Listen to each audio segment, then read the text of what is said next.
Mark Oberon's 37 is a very cool mentalism trick that involves, here I'll show you the gimmick I made first. Here's what it involves. It involves, surprise surprise, a two-way envelope. This one opens that way, this one opens that way. Needless to say, I made this myself. Now let me go over how to make the two-way envelope, then I'll explain the rest of the gimmick. Here's how I made it. I don't know if there's another way to make two-way envelopes. I came up with this after I saw the trick and decided this is the way I was going to do it. You're going to take a piece of paper and divide it into 3 equal portions. It doesn't have to be the whole paper, but fold a good, I don't know how big that is, that's about 3 inches, okay? So 3 inches, turn the paper over, fold again. I'll just draw a line to show you, straight along. So, you're going to cut right along here and scrap this whole portion, okay? Get rid of all of that. You don't need that anymore. Now, your envelope flaps are going to be, there's one going to be down here, okay? There's going to be one flap right there, and up here there's going to be a flap as well. So cut also along there. It is just so you don't have a full paper length envelope. Although if you wanted to, you could. Just it would be hard to get your fingers into. So this is what you've got. Let me just draw those a little more. And then rip. Don't rip, use scissors. Okay? I'm just doing this quickly so you guys can see what it looked like. So you've got this. These are going to fold. Don't draw the lines, by the way, that looks bad. You're going to have like this. You're also going to have to rip off everything that's going to go underneath where your flap folds. So you're going to rip down off your flap and then across. Down and across. So you end up with this.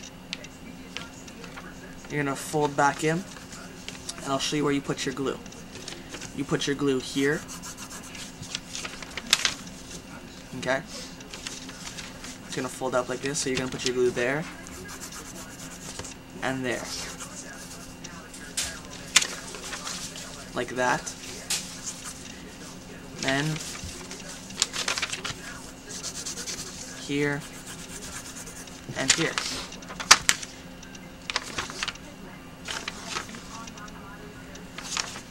So left and across and right and across. Or left and across going upwards and right and across. Whatever. So you've got your glue there, and that's going to hold these together like this, giving you a double-sided envelope. Oh, also,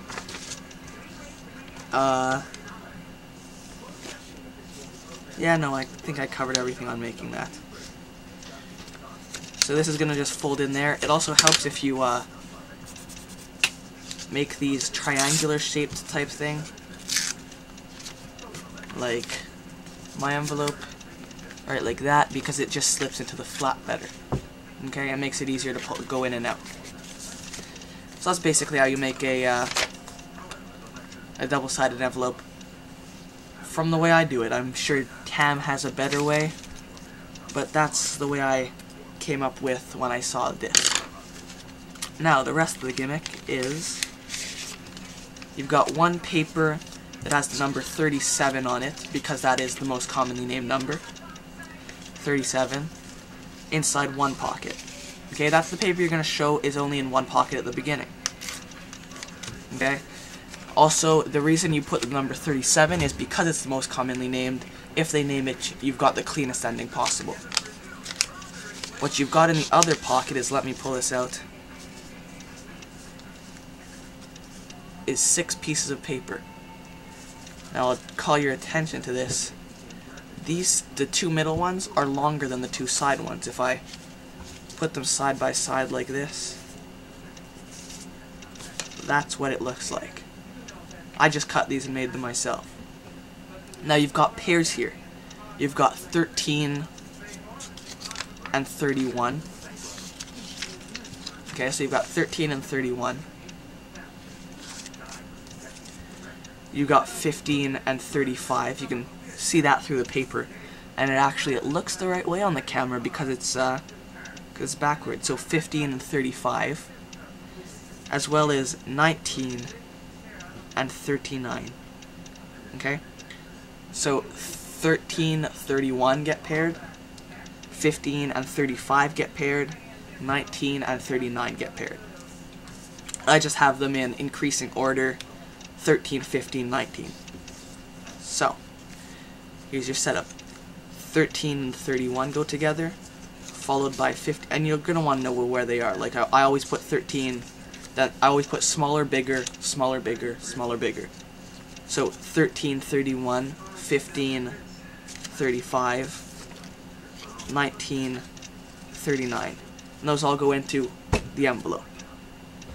Now taking these out is really cool. This is why these are longer. See, I need to get to 13. I would go against, they're inside the envelope like this. I would push against the paper and pull out. See, I needed to get 31. That would seem like it would be hard. You'd have to twist. But if you just put in your finger and push against these big ones and slide straight up, you can get right to that 31. Same thing with these. It just depends which side you go on. And then 19, 39. And those all go into the envelope like that. Now I'll show you all everything else that I do behind it. Now you'll notice there's one number not there, and it's 17. You're going to use pattern to cancel that out. Your pattern's going to go, the standard force is, except at the end you're going to add on, so it could be 17, but not 11. That pretty much assures they're not going to say 17. So there you go. Let's go over performance. Open this up. Show the 37 one and the rest of the empty envelope. Put 37 back in. Say your line. As you're talking, you're going to turn over the envelope. Okay? They say 37, you just open this, open it up. They say one of the other numbers. Figure out in your head where it is. Also, I always have 13. I always have my numbers starting at the flap and moving this way. Okay? So 13 is nearest to the flap. I don't know if I put them in that way this time. I did. Okay? So then they say 15. Just go ahead, you reach in, and you stop. You're going to say, here, you pull it out. You let them pull it out. That's a psychological convincer that I think I learned from Tam, actually. Letting them pull it out of the envelope. They'll remember having the envelope in their hands and pulling it out themselves. I think Tam does that inside in his, whatchamacallit, Kenton Knepper's, not Knepper, Nepper, Colossal Killer. He does that in that. He lets the person pull it out of his wallet. I think that's probably where I got this idea from. So you pull out a little bit until they can see it, and then you go, you pull it out. Let them pull it out, let them look at it. And you got a miracle. So there you go, have fun with that. And if you need a template for the two-way envelope, just let me know. I'll take dimensions or something and make a Photoshop thing. There you go.